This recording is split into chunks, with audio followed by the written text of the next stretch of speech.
آپ سے کون سی ترمیم آج جو ہے حکومتی کمیٹی نے شیئر کی؟ دیکھیے کمیٹی میں جو ہماری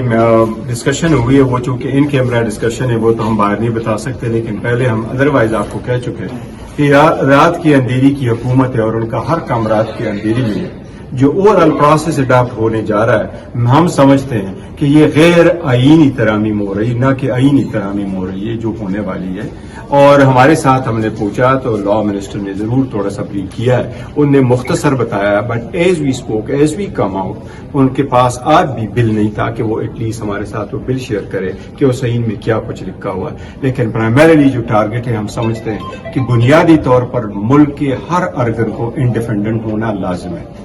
اس میں عدلیہ کا بہت بڑا رول ہے۔ عدلیہ کی کمپرومائز کسی صورت نہیں ہونی چاہیے، ان کی پاور کم نہ ہو، ان کے ججز کے اختیارات کم نہ ہو۔ اس لیے ہم سمجھتے ہیں کہ اگر کوئی ایسی کوشش کی جائے گی عدلیہ کے ساتھ ہم اس کی مذمت کرتے ہیں، اور عدلیہ کو کمزور کرنے کی بہت کوشش کی جا رہی ہے جو ہم سمجھتے ہیں بالکل غیر صحیح ہے، اور سیاسی پارٹیوں کو بھی، پولیٹیکل سسٹم کو بھی اسی وجہ سے کمزور کیا گیا۔ حکومت کی جانب سے دعویٰ کیا